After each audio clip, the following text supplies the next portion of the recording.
nous allons étudier un extrait de Choses vues de Victor Hugo, un extrait qui s'intitule Le voleur de pain.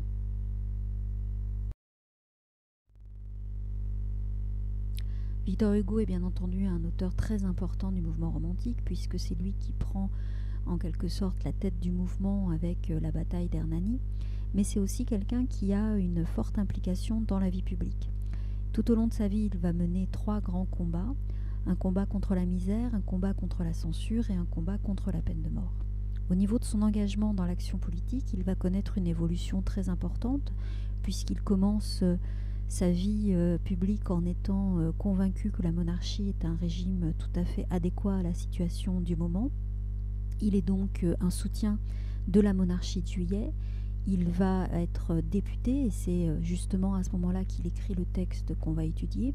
Et puis au fur et à mesure, sous l'influence en particulier d'Alphonse de Lamartine et de George Sand, il va être de plus en plus convaincu et même finalement tout à fait convaincu de l'idée républicaine. Alors au moment où il écrit ce texte, Le voleur de pain, eh bien il est encore député monarchiste et il se rend justement à l'Assemblée.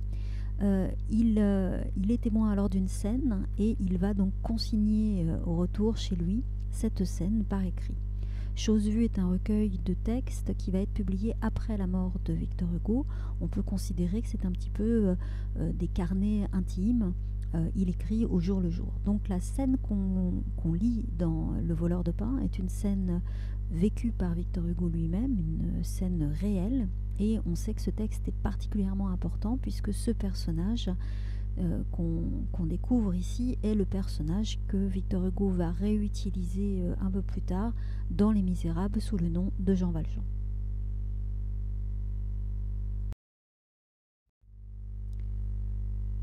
Dans cette étude, nous allons nous concentrer en particulier sur les étapes de la rédaction, donc les étapes qui sont au propre, et nous allons donc supposer que les étapes préparatoires ont déjà été réalisées. Donc au moment de rédiger, j'ai une problématique qui est la suivante. Quels sont les éléments qui rendent ce texte propre à éveiller les consciences, puisque c'est un texte qui témoigne d'un engagement social et politique évident. Et j'ai 3 parties. Une première partie où je montre que Hugo présente la scène avec un contraste très important entre les 2 personnages. Ensuite, une deuxième partie où je vais montrer qu'il est témoin et qu'il est interpellé par ce qu'il voit. Et enfin, une troisième partie où il tire une leçon de ce qu'il a vu pour le futur.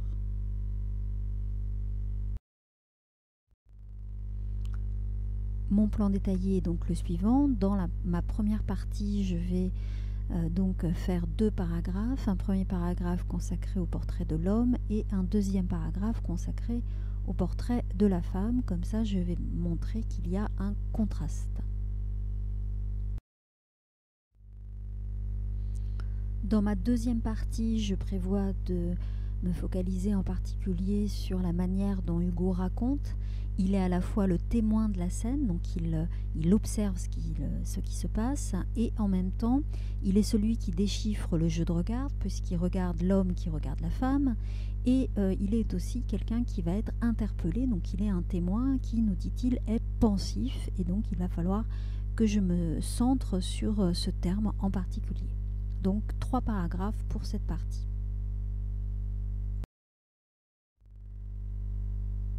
La troisième partie va être consacrée à la leçon que Hugo tire de cette scène, en particulier donc le dernier paragraphe qui joue un peu le rôle d'une morale, et je vais montrer donc quelle est cette leçon dont il est question ici, une leçon assez pessimiste. 3 paragraphes de nouveau pour cette partie.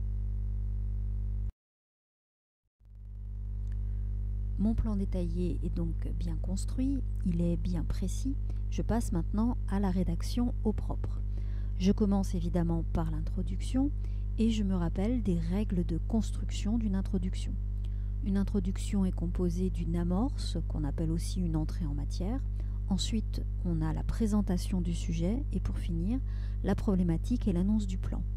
Et on reprend toujours cette image de l'entonnoir renversé, c'est-à-dire qu'on part de quelque chose qui est large, l'amorce, donc quelque chose d'assez ouvert. Ensuite, on va se centrer sur quelque chose de plus précis, à savoir le texte que nous étudions. Et enfin, donc l'angle d'attaque, l'angle d'étude de notre commentaire. Une amorce peut être empruntée à plusieurs domaines. On peut faire une amorce sur le mouvement littéraire, une amorce sur la biographie, une amorce sur le genre littéraire. On va détailler ces éléments par la suite.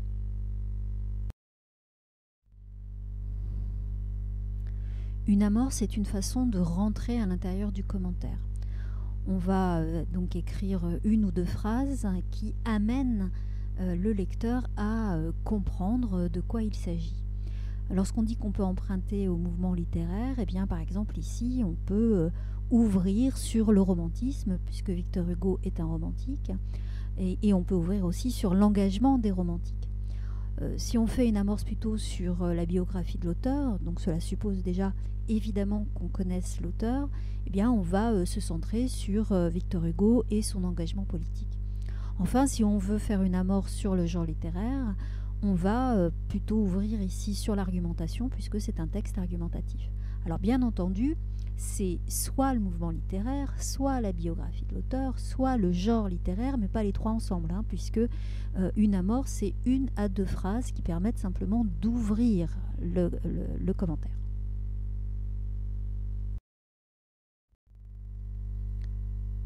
Alors justement, on va voir trois exemples d'introductions différentes en fonction des amorces qui auront été choisies. Ici, c'est le premier exemple à partir de l'amorce sur le romantisme. On voit qu'ensuite, on va présenter le texte en nommant donc son auteur et en expliquant d'une manière très très brève de quoi il s'agit. Donc ici, l'arrestation d'un homme réduit à la misère. On voit que les deux éléments sont en lien. C'est pour ça qu'on ne peut pas faire une présentation du texte sans faire le lien avec ce qui précède. Sinon, il y aurait une sorte de cassure entre l'amorce et la présentation du texte.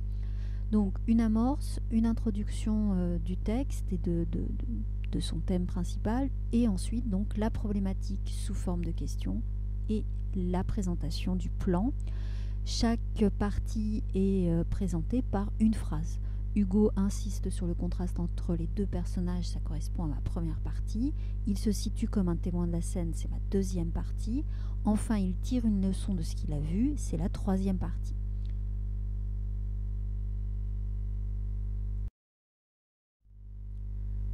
Voici les deux exemples d'introduction différentes selon les amorces. Donc le deuxième exemple avec une amorce sur Victor Hugo et sa vie, et le troisième exemple avec une amorce qui est sur l'argumentation, sur le fait que c'est un texte argumentatif, et on voit à chaque fois que la manière de présenter le texte va être différente, puisque au niveau de l'expression écrite, je dois faire le lien avec ce qui précède.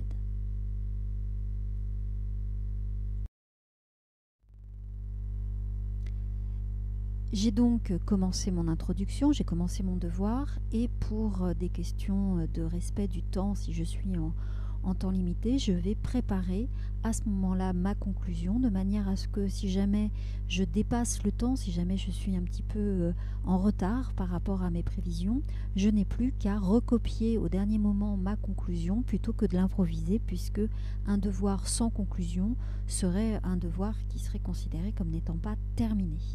Donc je commence par préparer au brouillon cette conclusion en me rappelant que je dois faire donc deux parties dans ma conclusion, le bilan plus une ouverture. Normalement, si mon plan détaillé est bien construit, j'ai les idées claires, je sais à l'avance ce que je vais dire, donc normalement cela ne doit pas me poser problème que de préparer la conclusion. Voici la conclusion rédigée de mon devoir. J'ai bien donc deux parties. La première partie est le bilan des différentes parties que j'ai développées. Et la deuxième partie, c'est donc l'ouverture. L'ouverture, c'est un rapprochement avec un autre texte. Donc ici, c'est très simple, puisqu'il s'agit du personnage qui est à la base du personnage de Jean Valjean dans Les Misérables. Mon ouverture, elle est assez simple à trouver. J'ai donc une conclusion qui forme, exactement comme pour l'introduction, un seul et même paragraphe. Il n'y a pas de retour à la ligne. On a les deux parties de la conclusion qui s'enchaînent d'une manière naturelle.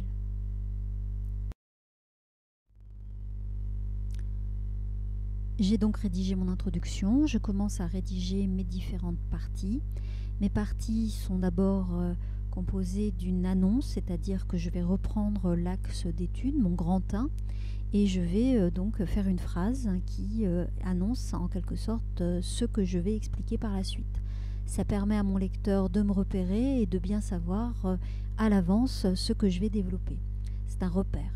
Ensuite, j'ai mes 2 sous-parties qui sont donc constituées de mes 2 paragraphes. Si j'ai évidemment 3 sous-parties, ça veut dire que j'ai 3 paragraphes. Mon plan détaillé était constitué de 3 parties. J'aurai donc au final 3 parties rédigées et je vais sauter une ligne entre chaque partie.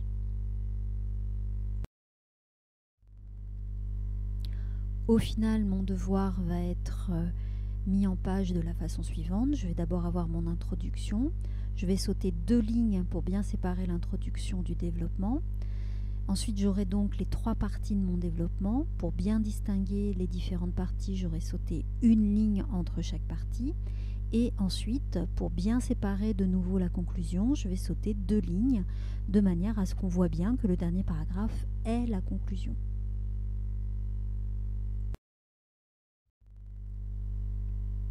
Je termine mon commentaire par une relecture efficace où je vais donc à la fois bien examiner la mise en page avec notamment les alinéas, les conventions d'écriture et puis surtout évidemment l'orthographe en regardant le pluriel, l'accord des adjectifs, les conjugaisons, etc., etc.